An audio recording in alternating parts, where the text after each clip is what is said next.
యేసుక్రీస్తు ప్రభువారు ఆయన సిలువలో పలికిన రెండవ మాటను గురించి కొన్ని తలంపులు పంచుకోవటానికి సిద్ధపడి మీ మధ్యకి వచ్చాను. లూకా సువార్త 23వ అధ్యాయము 42వ వచనం, 43వ వచనం. ఆయనను చూచి యేసు, నీవు నీ రాజ్యములోనికి వచ్చినప్పుడు నన్ను జ్ఞాపకము చేసుకొనుమన్నెను. అందుకాయన వానితో, నేడు నీవు నాతో కూడా పరదేశులో ఉందువని నిశ్చయముగా నీతో చెప్పుచున్నాను అనెను. చిన్న ప్రార్థన చేద్దాం. మా ప్రభువా, క్షమాపణలో ఉన్న గొప్పతనాన్ని, దైవ స్వభావమైనటువంటి క్షమాపణను యేసుక్రీస్తు ప్రభువారు ఆయన జీవితాంతం తన శిష్యులకు నేర్పించారు. ఆయన బిడ్డలమైనటువంటి మేము ఈ లోకంలో ఏ విధంగా క్షమించాలో, క్షమాపణ జీవితాన్ని కలిగి జీవించాలో కల్వరి శిలువలో మీరు చూపించినటువంటి మాదిరిని బట్టి మీకు స్తోత్రం చెల్లిస్తున్నాం. ఈ ఉదయకాల సమయంలో మీ కుమారుడు ఎప్పుడైతే తండ్రి మిమ్మల్ని అడిగాడో వారిని క్షమించి మీ రాజ్య నివాసులుగా చేసుకున్న దాన్ని బట్టి మీకు స్తోత్రం చెల్లిస్తున్నాం. ప్రభువా, మరోసారి మీ కుమారుడైనటువంటి యేసుక్రీస్తు ప్రభువారు సిలువలో పలికిన రెండవ మాటను మేము చదువుకొని కొద్ది నిమిషాలు ధ్యానం చేయబోచుండగా మీరే మాతో మాట్లాడమని, మా హృదయాలు గ్రహించినట్లుగా, మా మనస్సు మారునట్లుగా, మా మనస్సాక్షిలో పడవబడినట్లుగా, పరిశుద్ధాత్మ కార్యము జరుగునట్లుగా, మీ కుమారుడైన యేసుక్రీస్తు ప్రభువారు మహిమపరచబడినట్లుగా, సంఘము క్షేమాభివృద్ధి చెందినట్లుగా, క్రీస్తు రాకడ కొరకు మేమందరము సిద్ధపడినట్లుగా ఈ వాక్య భాగములను పంచిపెట్టమని, నిలువబడినటువంటి నేను నిష్ప్రయోజకమైనటువంటి దాసునని మీ సన్నిధిలో అంగీకరిస్తూ అన్ని విషయాల్లో మీ సహాయమును కోరుతూ యేసుక్రీస్తు ప్రభువారి అమూల్యమైనటువంటి నామములో స్తోత్రము చెల్లించి ప్రార్థించి అడిగి వేడుకొనుచున్నాము తండ్రి, ఆమేన్. క్రీస్తునందు ప్రియ సహోదరి సహోదరులారా, యేసుక్రీస్తు ప్రభువారు ఆయన కల్వరి శిలువలో ఆయన 7 మాటలు మాట్లాడాడని మనకు తెలుసు. బైబిల్ గ్రంథంలో 7 అనేటువంటిది ప్రాముఖ్యమైనటువంటి సంఖ్య మాత్రమే కాక అది సంపూర్ణమైనటువంటి సంఖ్య అని కూడా మనం నమ్ముతాం. యేసుక్రీస్తు ప్రభువారు ఆయన 7 మాటలు సిలువలో మాట్లాడినప్పుడు ఈ ప్రపంచమంతా కూడా 5 ఖండాలుగానే ఉంది. అప్పటికి 5 ఖండాలే. కానీ యేసుక్రీస్తు ప్రభువారు చనిపోయి ఈ సర్వ సృష్టికి సువార్త ప్రకటింపబడవలసి వచ్చిన సమయానికి నేటికి ఇప్పుడు 7 ఖండాలు. అంటే ఆయన సందేశము ఈ ప్రపంచంలో ఉన్న అన్ని ఖండాలకు, అన్ని దేశాలకు, అన్ని భాషల వారికి, సర్వ ప్రపంచానికి. సిలువ సందేశం సర్వలోకానికి శాంతికరమైన సందేశం.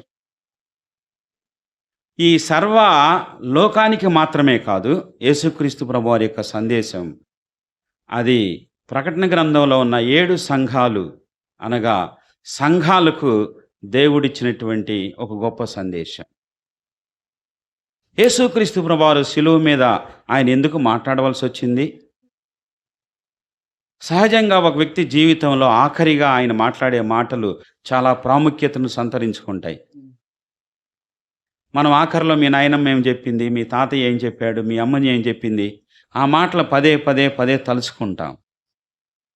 యేసుక్రీస్తు ప్రభువారు ఆయన చెప్పిన మాటలు అన్నీ కూడా నెరవేర్చబడినవని, లేఖనాలన్నీ నెరవేర్చబడ్డాయని శిష్యులు ఆయన గురించి జ్ఞాపకం చేసుకున్నారు.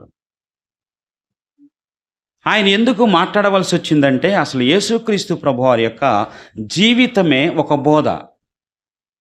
ఆయన ప్రత్యేకంగా బోధించవలసిన అవసరం లేదు. ఎందుకంటే ఆయన జీవించి చూపించాడు. అన్న ఇప్పుడు మనకి క్షమాపణ గురించి కొన్ని అద్భుతమైన విషయాలు చెప్పారు. మా సండే స్కూల్ మాస్టర్ గారు ఎప్పుడు ఒక మాట అనేవాడు, యేసుక్రీస్తు ప్రభువారు యేసయ్య నా కోటి పాపాలు క్షమించాడు, నేను ఒక్క పాపం మీది క్షమించలేనా, ఒక్కసారి మిమ్మల్ని క్షమించలేనా అనేవాడు. ఎన్ని పాపాలు క్షమించాడు మనవి? లెక్కలేనన్ని. కానీ మన సహోదరి పక్క వాళ్ళ ఒక్కటి క్షమించలేము. మన సహోదరుడి యొక్క తప్పుని ఒక్కదాన్ని క్షమించలేము. అది క్రీస్తు మనసు కాదు. అంటే క్షమించడం అనేది నేర్చుకుంటే అదే ఒక బోధ. యేసుక్రీస్తు ప్రభువారి యొక్క జీవితమే ఒక బోధ మాత్రమే కాదు, ఆయన మనందరి కోసం ఆయన ఈ లోకంలో పరలోక సంబంధమైన విషయాలు ఆయన బోధించాడు. ఆయన బోధ సిలువ మీద ఆగిపోలేదు. సిలువలో ఆయన బాధపడుతూ లోకానికి ఆయన బోధించాడు. అన్న భాషలో చెప్పాలంటే బాధలో కూడిన బోధ అని చెప్పాలి. ఆయన బాధపడుతున్నాడు, కానీ ఆయన ఏం చేశాడు? ఆయన బోధించాడు. ప్రియులారా, ఈ 7 మాటలు విన్న తర్వాత మన జీవితంలో మార్పు కలగాలి.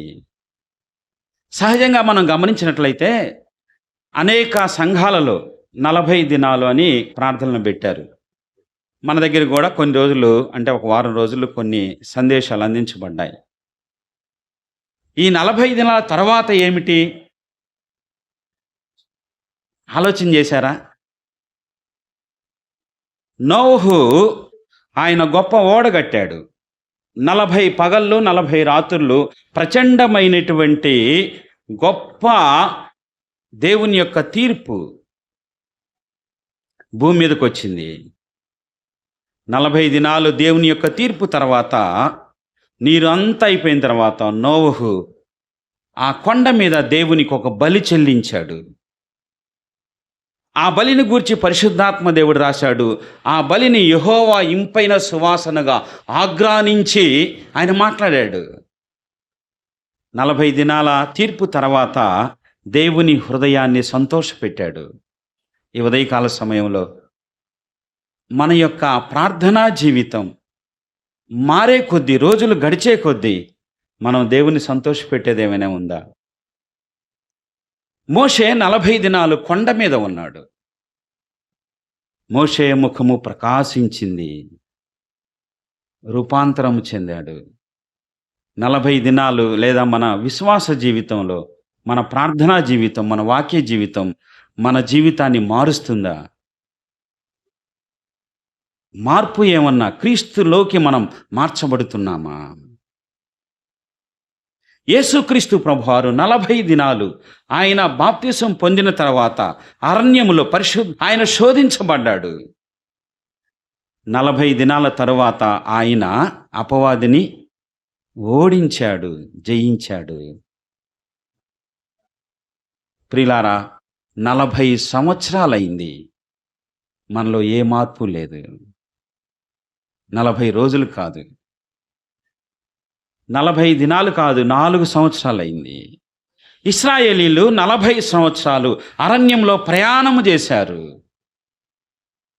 వారి చొక్కా నలగలేదు, వారి కాలు, వారి చెప్పులు, వారికి కావలసినటువంటి ఆహారము సమస్తము వారికి అందించబడింది. కానీ వారు ఆయన మీద తిరుగుబాటు చేశారు, ఆయన కార్యాలను మర్చిపోయారు. ఆత్మీయ జీవితంలో 40 ఆదివారాలు వచ్చి ఉంటాం. సంవత్సరానికి 55 ఆదివారాలు. 55 ఆదివారాలు ప్రభు సన్నిధికి వస్తున్నా కానీ మనలో ఇంకా రూపాంతరం లేదు. మనలో ఇంకా నోహు వలె శ్రేష్టమైన బలి అర్పించే లక్షణాలు లేవు. మోషే వలె మన జీవితం మార్చబడట్లేదు. బాధాకరంగా ఇశ్రాయేలీయుల వలె మనం దేవుని మీద తిరుగుబాటు చేస్తున్నాం. మనం మారాలి. మనం మార్చబడటం కోసమే యేసుక్రీస్తు ప్రభువారు సిలువలో ఆయన బోధించాడు. ఇప్పుడు యేసుక్రీస్తు ప్రభువారిని 2 దొంగల మధ్యలో ఆయన్ని సిలువ వేశారు. యేసుక్రీస్తు ప్రభువారు ఆయన ఎడమవైపు ఉన్నటువంటి ఒక దొంగ, మధ్యలో ఉన్న యేసుక్రీస్తు ప్రభువారు కుడివైపు ఉన్నటువంటి ఒక దొంగ. సిలువ ఎంత గొప్పది! ఇప్పుడు సిలువను గూర్చిన వార్త ఎంత గొప్పది! యేసుక్రీస్తు ప్రభువారు మాట్లాడుతూ మొట్టమొదటిగా ఆయన దొంగతో అన్నటువంటి మాట ఏంటంటే నేడు అన్నాడు. అది ఏమన్నాడు? నేడు అన్నాడు. నేడు అని అంతకుముందు కూడా ఒక ఆయనతో అన్నాడు. నేడు ఈ ఇంటికి ఆహా నేడు ఈ ఇంటికి రక్షణ వచ్చి ఉన్నది. దేవుడు సమయాన్ని ఎంత ఖచ్చితంగా వినియోగిస్తున్నాడు, సమయాన్ని ఎంత ఖచ్చితంగా పాటిస్తున్నాడు. ఆయన రోజును కాదు, క్షణాల్ని, గడియల్ని, ప్రతి సందర్భాన్ని ఆయన తండ్రి చిత్తం కోసము మానవాళి రక్షణార్థమై వాడుకుంటున్నాడు. ఆయన ఎక్కడ ఆలస్యము చేయలేదు, ఆలస్యము చేయటానికి ఇష్టపడలేదు. జక్కయ్య ఎప్పుడో కాదు, నేనే ఈరోజు మీ ఇంటికి వస్తాను. ఆనాడు జక్కయ్యతో చెప్పిన యేసుక్రీస్తు ప్రభువారు ఈనాడు సిలువలో ఆ దొంగతో చెప్తున్నాడు, నేడు వస్తాను నేను. ప్రియులారా, ఆ రోజు చెప్పిన ప్రభువే ఈరోజు అంటున్నాడు, నేడు నేను వస్తానేమో, సిద్ధంగా ఉన్నావా? ఆనాడు జక్కయ్య ఇంటికి వచ్చిన యేసుక్రీస్తు ప్రభువారు జక్కయ్య ఆహ్వానించాడు, చేర్చుకున్నాడు. దొంగ యేసుక్రీస్తు ప్రభువాని హృదయంలో చేర్చుకున్నాడు. కానీ ఈరోజు ప్రభు వస్తే మనలో ఎంతమంది ఎత్తబడతాము? ప్రశ్నార్థకమే. ఇది మంచి సమయం, మనల్ని మనం పరీక్షించుకునే సమయం, ప్రభు ఎదుట మనము క్షమాపణ అడిగే సమయం. ఈ సిలువద పైన ఉన్నటువంటి ఇద్దరు దొంగల్లో ఒక దొంగకి రక్షణ దొరికింది. సిలువ పక్కన ఇద్దరు దొంగలు ఉన్నారు కదా, వారిలో ఒక వ్యక్తి యేసుక్రీస్తు ప్రభువారిని కాదు అనుకున్నాడు. ఒక వ్యక్తికి రక్షణ దొరికింది సిలువ పైన. సిలువ పైన కాదు మాత్రమే కాదు, సిలువ క్రింద కూడా రక్షణ దొరికింది. యేసుక్రీస్తు ప్రభువారిని దూషిస్తున్నటువంటి, శిక్ష వేస్తున్నటువంటి, అవమానపరుస్తున్నటువంటి ఆ శతాధిపతి ఏమన్నాడు? నీవు నిజముగా దేవుని కుమారుడివే. సిలువ మీద కాదు, సిలువ కింద కూడా మారు మనసు దొరికింది ఒక వ్యక్తికి. ఈయన నిజముగా దేవుని కుమారుడని మోకరించి దేవుణ్ణి స్తుతించాడు, అంగీకరించాడు. ఈ మధ్యాహ్న కాల సమయంలో సిలువ చెంతకు నీవు ఇప్పుడొస్తే ఇప్పుడు నీకు రక్షణ దొరికింది. ఆనాడు సిలువ మీద దొరికింది, ఆనాడు సిలువ క్రింద దొరికింది. ఇప్పుడు నీవు సిలువ యొద్దకు వస్తే, సిలువ సువార్తను అంగీకరిస్తే, నీవు నా కొరకే చనిపోయావు, నా కొరకే సమాధి చేయబడ్డావు, నా కొరకే తిరిగి లేపబడ్డావు, ఈ శిక్ష అంతా నాదే ప్రభువా అని నీవు సిలువ చెంతకు వస్తే నేడే పాపక్షమాపణ.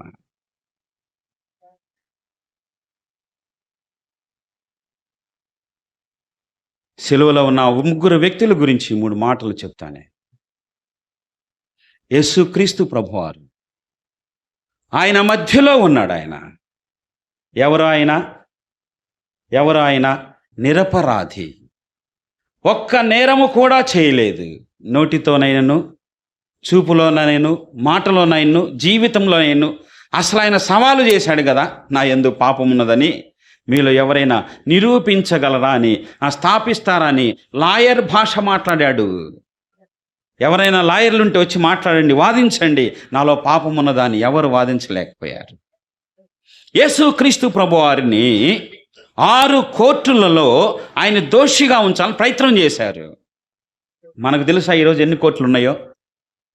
ముందు పెద్దల కోర్టు ఉంటుంది పల్లెటూరులో, తర్వాత పంచాయతీ కోర్టు ఉంటుంది, తర్వాత జిల్లా కోర్టు ఉంటుంది, తర్వాత హైకోర్టు సింగిల్ బెంచ్ ఉంటుంది, తర్వాత హైకోర్టు త్రిబుల్ బెంచ్ ఉంటుంది, తర్వాత సుప్రీంకోర్టు సింగిల్ బెంచ్ ఉంటుంది, తర్వాత సుప్రీంకోర్టు ఫుల్ బెంచ్ ఉంటుంది.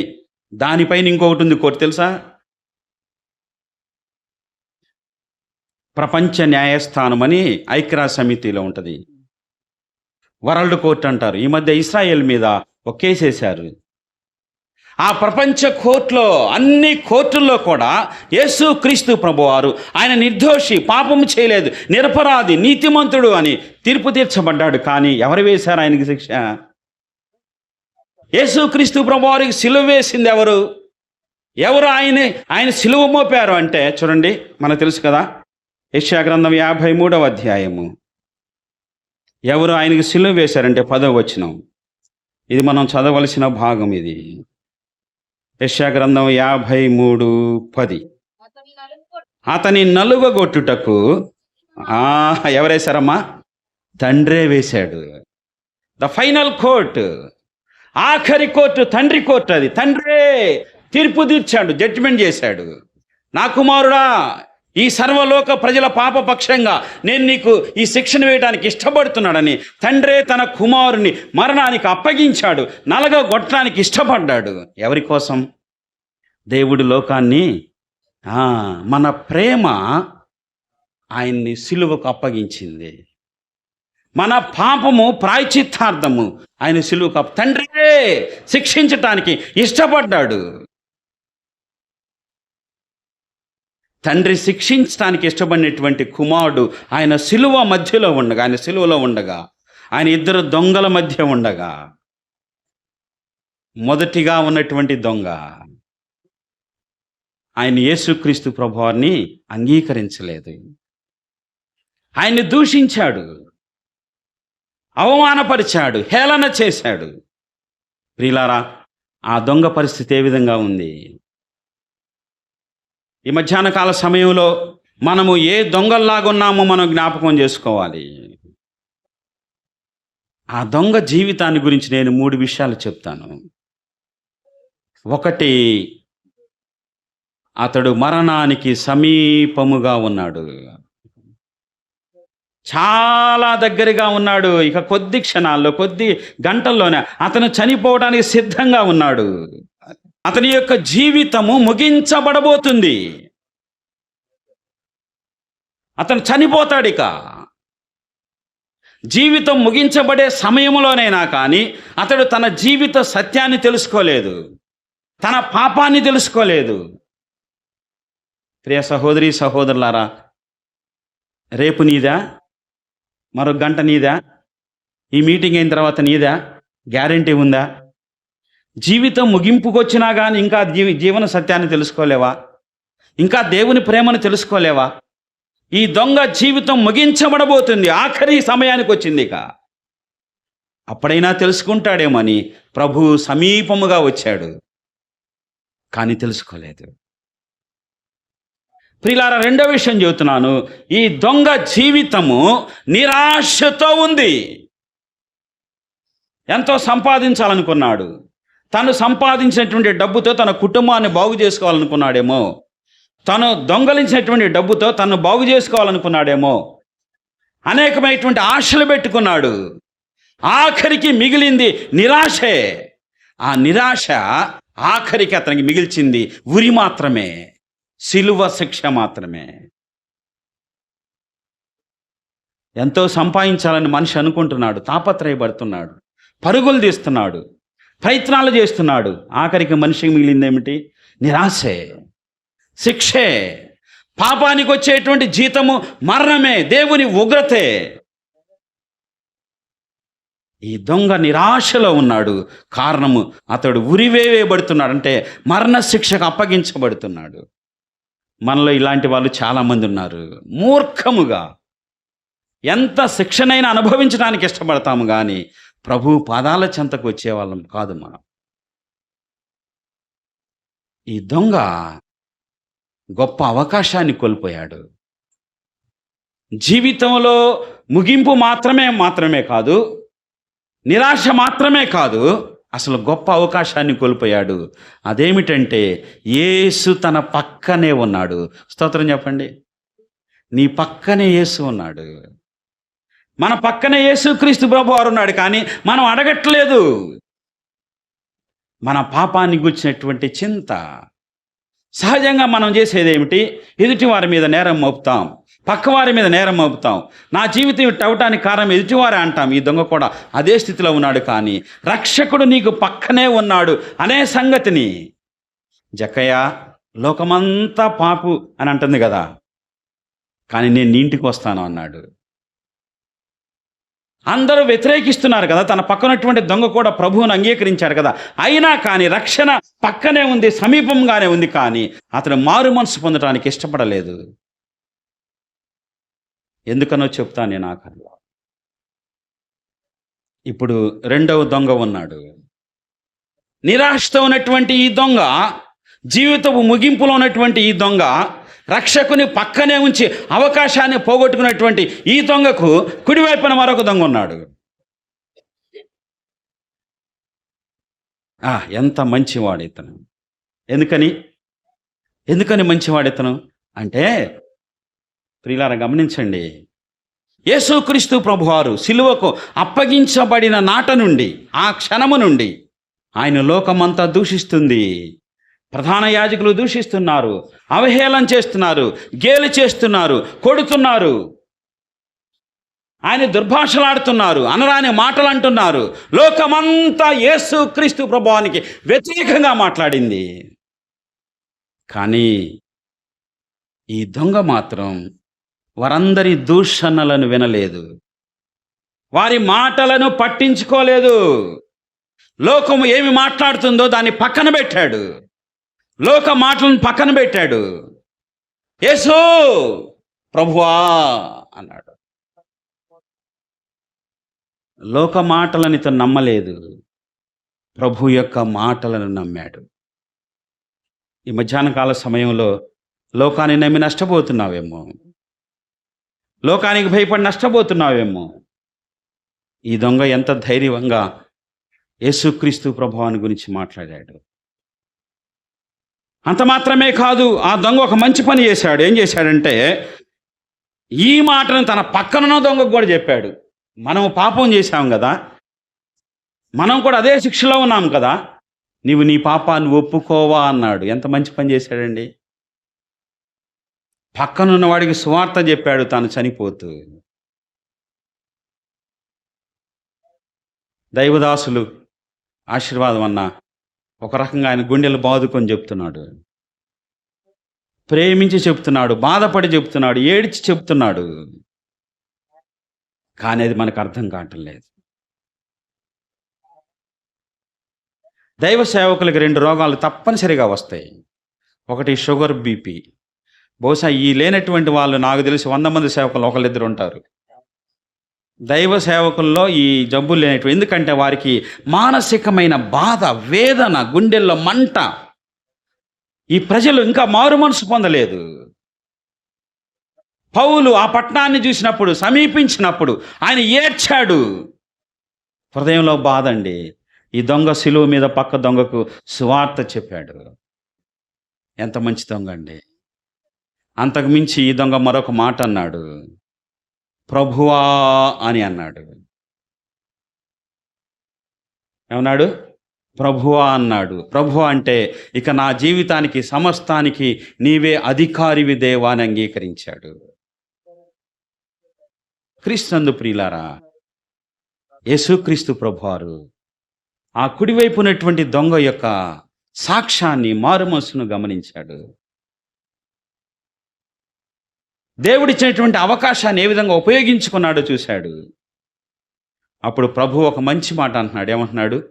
నేడే నీవు నాతో కూడా బా. ఉదయము 9 గంటలకు సిలువ కార్యం ఆరంభమైంది. మధ్యాహ్నం 3 గంటలకు సిలువ కార్యము సమాప్తమైనది. కానీ సాయంకాలం 5 గంటలకు వారు ఎక్కడున్నారో తెలుసా? పరలోకపు పరదైసులో, లేదా భూమి కింద ఉన్న పరదైసులో. పరదైసు అనగా దేవుని తోటలో సాయంకాలం 5 గంటల సమయంలో యేసుక్రీస్తు ప్రభువారు చనిపోయిన తర్వాత ఆ తోటలో నడుస్తున్నప్పుడు ఆ తోటకు పక్కన ఈ దొంగ కూడా నడుస్తున్నాడు. ఎందుకని? నేడే నీవు నాతో కూడా పరదైసులో ఉంటాడు. ప్రభువుతో పాటు పరదైసులో వెళ్ళిపోయాడు, పరదైసుకు వెళ్ళిపోయాడు. ఎంత భాగ్యము పొందాడు! క్రీస్తునందు ప్రియులారా, ఈ పరదైసు దొంగది మాత్రమే కాదు. అంతటితో ఈ పరదైసు చరిత్ర ముగించబడలేదు. చూడండి 2వ కొరింథీ పత్రిక 12వ అధ్యాయం 4వ వచనం. పరదేశికి వెళ్ళినటువంటి దొంగ మాత్రమే కాదు, అసలు పరదేశం నుంచి వచ్చిన ఆయన చెప్తున్నాడు. 12:4 చదువుతారా? ఆ మనుషుని నేను ఎరుగుదును, అతడు పరదేశంలోకి కొనిపోబడి వచింప శక్యము కాని మాటలు వినెను. ఎవరతను? అపోస్తలుడైన పౌలు. దొంగ మాత్రమే కాదు, అపోసైనటువంటి పౌలు కూడా ఆ, పరదైషుని చూసి వచ్చాడు. ప్రియ దేవుని బిడలారా, పరదైషు ఇప్పుడు మనకు కూడా అవకాశం ఉంది. పరదైసు యొక్క అనుభవం మనకు కూడా కావాలి ఇప్పుడు. దేవుని తోట యొక్క అనుభవము మనకి కావాలి ఇప్పుడు. ఇప్పుడు చూడండి, ప్రకటన గ్రంథం 3వ అధ్యాయము 3వ వచనం. ప్రకటన గ్రంథము 3వ అధ్యాయము 3వ వచనం. 2వ అధ్యాయం 7వ వచనం. ప్రకటన గ్రంథం 2వ అధ్యాయం 7వ వచనం. వినుగాక, జయించు వానికి దేవుని పరదైసులో ఉన్న జీవవృక్ష ఫలములను. ఏముంది మనకి పరదేశంలో? ఆహారం ఉంది, జీవవృక్ష ఫలాలు ఉన్నాయి. దొంగకి పరలోకం పరదేశం దొరికింది. అసలు పౌలు గారు శరీరం లేకుండానో శరీరంతో కొనబడి అద్భుతమైనటువంటి ఆరాధన చూశాడు. మనకు కూడా పరదేశ అనుభవం ఉంది. ఏంటది? జయించు వానికి, దేన్ని? శరీరాన్ని జయించిన వానికి, లోకాన్ని జయించిన వానికి, పాపాన్ని జయించిన వానికి, క్రీస్తు కోసం నిలబడినటువంటి వానికి, మొదటి ప్రేమను కాపాడుకున్న వానికి, ప్రేమను కలిగి జీవించినటువంటి వ్యక్తికి, ఆ జయించిన వానికి ఆ పరలోకంలో ఒక మంచి ఆహారం ఉంది. పరదైసులో జీవవృక్ష ఫలాలు. పరదైసును పొందిన దొంగ, పరదైసును చూసిన పౌలు, సంఘానికి దేవుని యొక్క వాగ్దానం ఇది. పరదైసుకు మనకు కూడా ఒక మంచి అక్కడ జీవవృక్ష ఫలాలు కోసుకొని భుజించే అవకాశం. ఎవరికి? జయించిన వానికి. జయిస్తావా, ఓడిపోతావా?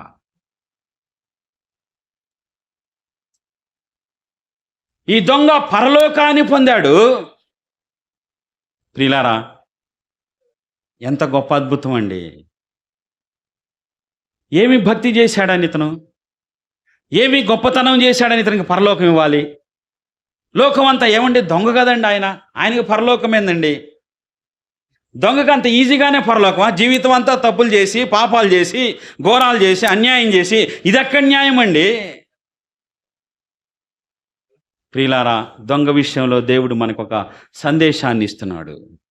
మన రక్షణ మన క్రియల ద్వారా లేదు. మనకు తెలుసు, ఎఫ్సి పత్రిక 2వ అధ్యాయంలో మీరు విశ్వాసము ద్వారా కృపచేతనే రక్షించబడ్డారు. దేవుని స్తోత్రం చెప్పండి. ఎట్లా రక్షించబడ్డా? ఆ దొంగ కేవలము కృపచేత రక్షించబడ్డాడు. దేవుని యొక్క కృపే మనల్ని రక్షిస్తుంది. దేవుని యొక్క కృపే మనల్ని కాపాడుతుంది. ఆ కృపచేతనే మనము రక్షణలో కొనసాగుతున్నాం. ఇంకా ఎవరైనా కానీ నా పాపాలు ఎవరికి క్షమిస్తారని ఎవరికి చెప్పుకోవాలి? నన్ను కాపాడేటువంటి వారు లేరు. మానసికంగా కుంగిపోవాల్సిన అవసరమే లేదు. ఎందుకంటే కృప అంటే నీవు ఎలాంటి వాడవైనా కానీ నిర్హేతుకంగా నిన్ను ప్రేమించడానికి దేవుని కృప సిద్ధంగా ఉంది. దొంగను క్షమించిన దేవుడు నిన్ను క్షమించలేడా? ఆ దొంగ ఆనాడు పరదేశిపోయాడు. కానీ బైబిల్లో మరొక దొంగ ఉన్నాడు. అతడు ఒనేసిము. అతడు మార్చబడ్డాడు. ఒనేసిము పత్రిక, మీరు ఫిలోమోను పత్రిక ఇంటికి వెళ్ళి చదువుకోండి. ఆ దొంగ సంఘానికి ప్రయోజనకరంగా ఉన్నాడు. రక్షించబడినటువంటి దొంగగా ఆయన ఉన్నాడు. ఒనేసిము అనేటువంటి వ్యక్తి సంఘానికి ప్రయోజనకరమైనటువంటి ఆ దొంగగా ఉన్నాడు. దొంగగా మార్చబడి మంచివానిగా ఉన్నాడు. ఇప్పుడు ఇంకొక దొంగ ఉన్నాడు. తెలుసు కదా మనకి ఎవరు? ప్రకటన గ్రంథం 16వ అధ్యాయము 15వ వచనం.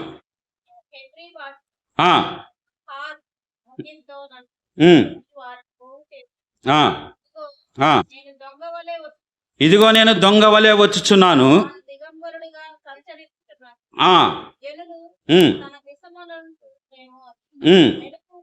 మెలకువగా ఉండి.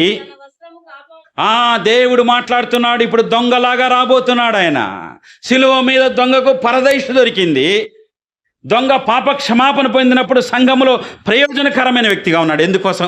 వీళ్ళిద్దరూ కూడా దొంగలాగా రాబోతున్నటువంటి సడన్గా ఏ వేళ తెలియని వేళలో మనం నిద్రపోతున్న సమయంలో, అజారకులుగా ఉన్న సమయంలో దొంగ వలె రాబోతున్నాడు. నీవు సిద్ధమేనా?